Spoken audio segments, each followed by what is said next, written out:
माध्यम से जीके की क्लास करते हैं। जीके की क्लास बहुत ही परीक्षा की दृष्टि से बहुत ही महत्वपूर्ण है। पहला क्वेश्चन, रेडियो संचार में प्रेषण एंटीना द्वारा उत्सर्जित संकेत प्रतिबिंबित होते हैं। रेडियो संचार में प्रेषण जो एंटीना में उत्सर्जित संकेत प्रतिबिंबित होते हैं, तो पहला ऑप्शन है समताप मंडल पर, दूसरा ऑप्शन है ओजोन मंडल पर, तीसरा ऑप्शन है आयन मंडल पर, चौथा ऑप्शन है क्षोभ मंडल पर।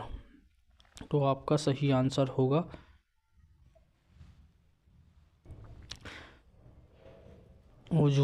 आयन मंडल। यह पृथ्वी की बाहरी परत है। यह पृथ्वी की बाहरी परत है जो पृथ्वी से 45 किलोमीटर की ऊंचाई पर पड़ती है। इससे रिलेटिव कुछ फैक्ट है। पृथ्वी के वातावरण की बाहरी परत जो कि सतह से 45 किलोमीटर से अधिक ऊंचाई वाले घेरे में स्थित है, आयनित गैसीय कणों से युक्त होती है, आयन मंडल के रूप में जानी जाती है। आयन मंडल में ऋण आवेश युक्त इलेक्ट्रॉन और धन आयनों की उपस्थिति के कारण रेडियो संकेत परिवर्तित होते हैं।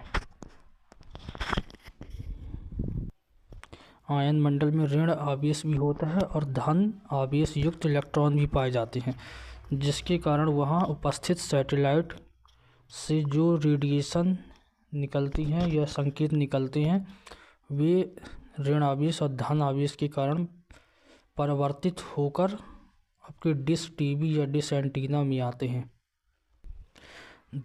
भारत में किस राज्य को धान का कटोरा कहते हैं या कहा जाता है?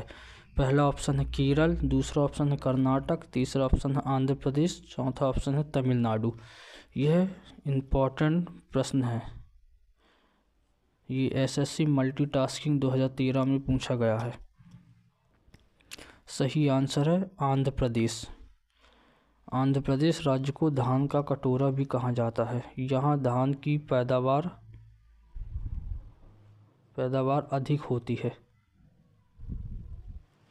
यहाँ 77 से 78%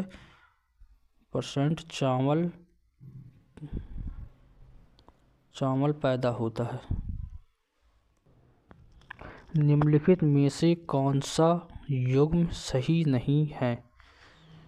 फर्स्ट ऑप्शन है स्वर्ण क्रांति फलों का उत्पादन करती है, नीली क्रांति उर्वरों के उत्पादन में वृद्धि करती है, या पीली क्रांति अंडों के उत्पादन के लिए है।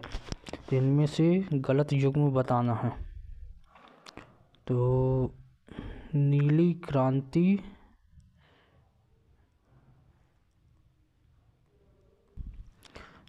क्रांति मत्स्य के उत्पादन के लिए कही जाती है, मत्स्य उत्पादन, और पीली क्रांति तिलहन उत्पादन। ये दोनों सेकंड गलत है और थर्ड गलत है। तो सही आंसर होगा डी, सेकंड तथा थर्ड दोनों। ये नीली क्रांति का संबंध मत्स्य पालन से है, जबकि पीली क्रांति तिलहन उत्पादन से संबंधित है। सुनहरी या स्वर्ण क्रांति फल बागवानी उत्पादन से, गुलाबी क्रांति झींगा मछली के उत्पादन से संबंधित है। अगला क्वेश्चन, निम्नलिखित में से कौन कुओं की सिंचाई के लिए उपयुक्त स्थान या जगह होती है? पहला ऑप्शन है प्रायद्वीप की पथरीली सतह, सेकंड ऑप्शन है राजस्थान की सूखी सतह या भूभाग, तीसरा ऑप्शन है तटीय मैदान क्षेत्र, चौथा ऑप्शन है महानदी का डेल्टीय क्षेत्र। तो कुओं की सिंचाई के लिए सर्वोत्तम उपयुक्त स्थान होता है महानदी का डेल्टीय क्षेत्र। महानदी के डेल्टीय क्षेत्र में आसानी से कुओं से सिंचाई हो जाती है। कुछ एक्स्ट्रा फैक्ट। महानदी का क्षेत्र डेल्टीय क्षेत्र जो कुओं की सिंचाई के लिए उपयुक्त है। इस क्षेत्र में जल स्तर ऊपर होने तथा धरातल के कठोर न होने के कारण कुएं आसानी से खोदे जा सकते हैं तथा उनमें सिंचाई हेतु जल की पर्याप्त मात्रा बनी रहती है। अगला क्वेश्चन, यूरेनियम के विशाल निक्षेप हाल ही में कहाँ पाए गए हैं?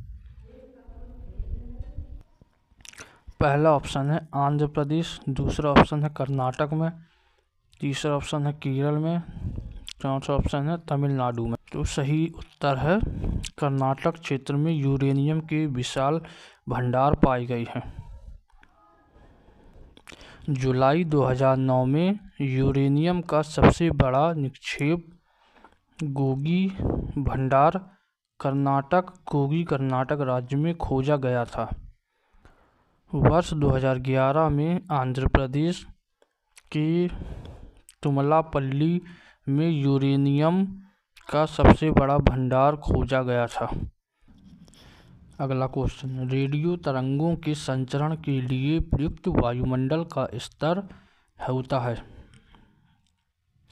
पहला ऑप्शन है वर्णमंडल, दूसरा ऑप्शन है क्षोभ मंडल, तीसरा ऑप्शन आयन मंडल, चौथा ऑप्शन है समताप मंडल। ये क्वेश्चन अभी ही आया था, ऐसे ही क्वेश्चन। तो इसका सही उत्तर है आयन मंडल। आयन मंडल रेडियो तरंगों के संचरण के लिए प्रयुक्त वायुमंडल का स्तर है। मुख्यतः 100 से 400 किलोमीटर के बीच का वायुमंडल आयन मंडल कहलाता है। 100 से 400 किलोमीटर के बीच का मंडल आयन मंडल कहलाता है। रेडियो तरंग की खोज हेनरी हटर्ज ने की थी। इसका उपयोग रेडियो, टेलीविज़न, टेलीफोन में किया जाता है। भारत में लिग्नाइट का सबसे बड़ा उत्पादक राज्य कौन सा है? तो फर्स्ट ऑप्शन है केरल, सेकंड ऑप्शन है राजस्थान, थर्ड ऑप्शन है तमिलनाडु, फोर्थ ऑप्शन है गुजरात। इसका सही आंसर होगा तमिलनाडु। कुछ एडिशनल जानकारी। भारत में लिग्नाइट का सबसे बड़ा उत्पादक राज्य तमिलनाडु है। यहाँ लिग्नाइट का सबसे बड़ा भंडार भी पाया जाता है। 1 अप्रैल 2017 के आंकड़ों के अनुसार देश में 80.5% भंडार यही मिला था। इसके उपरांत क्रमशः राजस्थान, गुजरात, पुडुचेरी, जम्मू कश्मीर का स्थान रहा है। हीरे की खदानें कहाँ पाई जाती हैं? पहला ऑप्शन है मध्य प्रदेश के पन्ना में, दूसरा ऑप्शन है कर्नाटक के मैसूर में, तीसरा ऑप्शन है आंध्र प्रदेश के ग्वालियर में, चौथा ऑप्शन है राजस्थान की अजमेर में।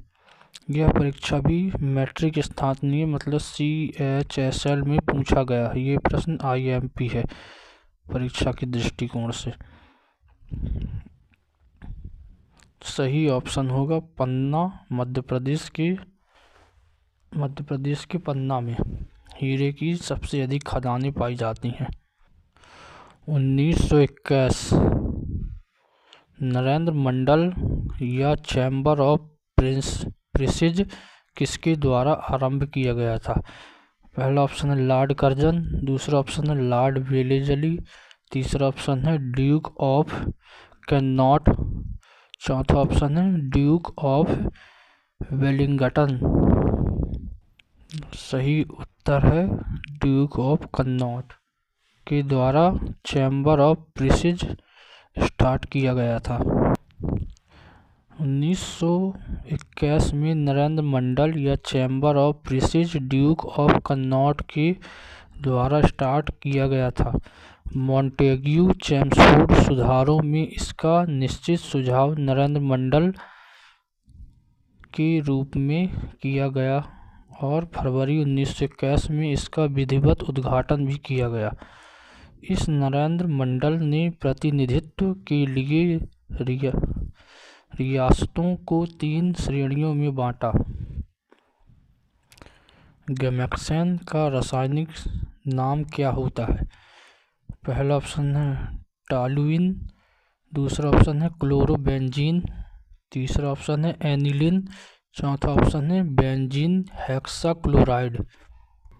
तो सही आंसर होगा बेंजीन हेक्साक्लोराइड। भारतीय विश्वविद्यालय अधिनियम किसने पारित किया था? पहला ऑप्शन है लॉर्ड लिटन, दूसरा ऑप्शन है लॉर्ड कर्जन, तीसरा ऑप्शन है लॉर्ड मिंटो, चौथा ऑप्शन है लॉर्ड रिपन। यह क्वेश्चन भी एसएससी मल्टीटास्किंग 2014 में पूछा गया था। सही उत्तर है लॉर्ड रिपन। कुछ एडिशनल जानकारी। लॉर्ड रिपन के कार्यकाल में प्रस्तुत स्थानीय स्वशासन प्रस्ताव 1822 ईस्वी से भारत के आधुनिक स्थानीय स्वशासन का प्रारंभ माना जाता है। लॉर्ड रिपन को भारत में स्थानीय स्वशासन का पिता भी कहा जाता है। लॉर्ड रिपन को भारत में स्थानीय स्वशासन का पिता कहा जाता है। लॉर्ड रिपन ने प्रांतीय सरकारों को यह आज्ञा दी कि वे प्रांतीय तथा स्थानीय नागरिक वित्तीय साधनों का एक सर्वेक्षण करें, जिससे यह निश्चय किया जा सके कि किन मदों का आय व्यय स्थानीय प्रशासन के सुपुर्द किया जा सकता है। अगला क्वेश्चन, कलकत्ता में उच्चतम न्यायालय की स्थापना किसके द्वारा की गई थी? उच्चतम न्यायालय, हाई कोर्ट।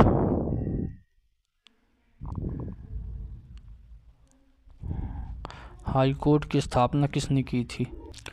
पहला ऑप्शन है 1773 का विनियामक अधिनियम, दूसरा ऑप्शन है 1784 का पिट्स इंडिया अधिनियम, तीसरा ऑप्शन है 1793 का चार्टर अधिनियम, चौथा ऑप्शन है 1813 का चार्टर अधिनियम। इसका सही उत्तर है 1773 का विनियामक अधिनियम, जिसे रेगुलेटिंग एक्ट भी कहा जाता है। रेगुलेटिंग एक्ट भी कहते हैं। कलकत्ता में उच्चतम न्यायालय की स्थापना 1773 की विनियामक अधिनियम, जिसे रेगुलेटिंग एक्ट के द्वारा की गई थी। रेगुलेटिंग एक्ट कहते हैं। इस न्यायालय में प्रधान न्यायाधीश के अलावा 3 अन्य न्यायाधीश थे। सर इलिजा इम्पे को मुख्य न्यायाधीश तथा जेम्स लेमेस्टर एवं हाइड को अन्य न्यायाधीश के रूप में प्रतिष्ठित किया गया था। भारत का अंतिम वायसराय कौन था? पहला ऑप्शन है लॉर्ड लिनलिथगो, दूसरा ऑप्शन है लॉर्ड माउंटबेटन, तीसरा ऑप्शन है लॉर्ड बेवेल, चौथा ऑप्शन है क्लीमेंट इटली। वो सही उत्तर होगा लॉर्ड माउंटबेटन, भारत का अंतिम वायसराय। ये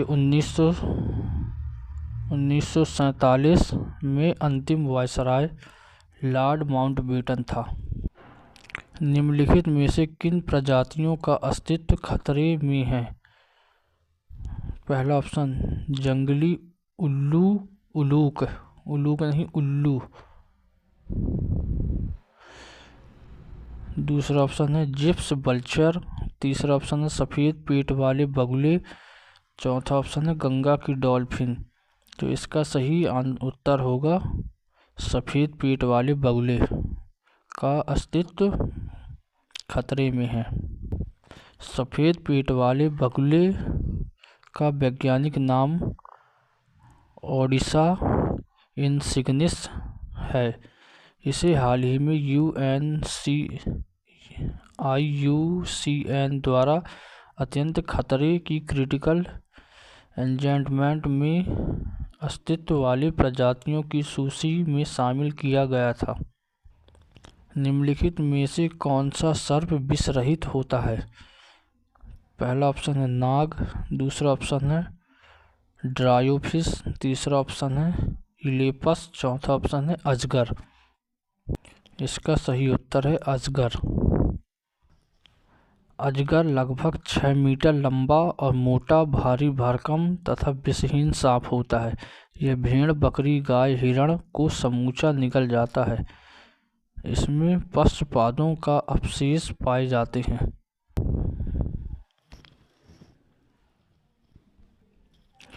कंप्यूटर के प्रश्न। माइक्रोसॉफ्ट ऑफिस का निजी सूचना प्रबंधक है।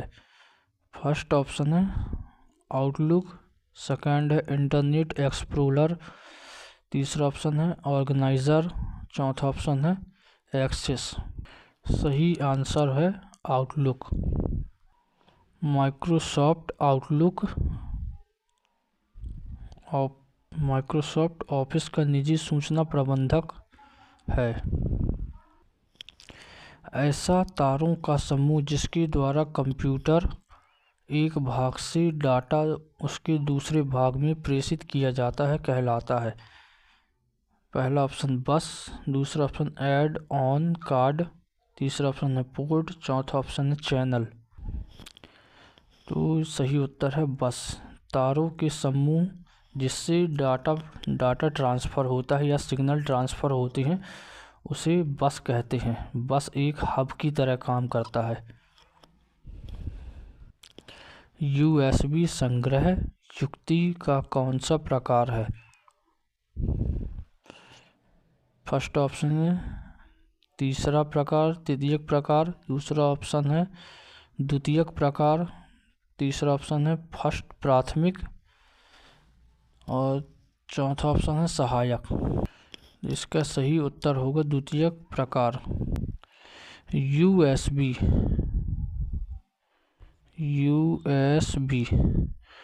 अर्थात यूनिवर्सल सीरियल।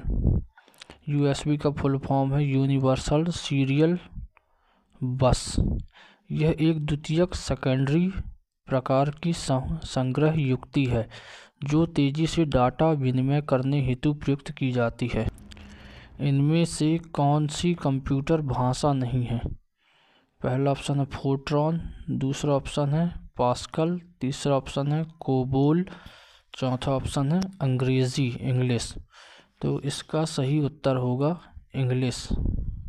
इंग्लिश कंप्यूटर की भाषा नहीं है। अंग्रेजी कंप्यूटर भाषा नहीं है बल्कि यह कम्युनिकेशन संचार लैंग्वेज भाषा है, जबकि शेष अन्य कंप्यूटर की भाषा है। अंग्रेजी ये कंप्यूटर की भाषा नहीं है। बाकी फोर्ट्रॉन भी कंप्यूटर की भाषा है, पास्कल भी कंप्यूटर की भाषा है, कोबोल भी कंप्यूटर की ही भाषा है। हाल ही में आंध्र प्रदेश के तुमनापल्ली किस सर्वाधिक निक्षेप डिपोजिट के लिए विश्व के नक्शे में आ गया था? पहला ऑप्शन यूरेनियम का भंडार, दूसरा ऑप्शन टंगस्टन निक्षेप, तीसरा ऑप्शन कोयला, चौथा ऑप्शन बॉक्साइट अयस्क निक्षेप। तो सही उत्तर होगा यूरेनियम निक्षेप के लिए तुमनापल्ली जो आंध्र प्रदेश का शहर है वो विश्व के नक्शे में आ गया था। आज के लिए इतना ही रखते हैं। तब तक के लिए चैनल को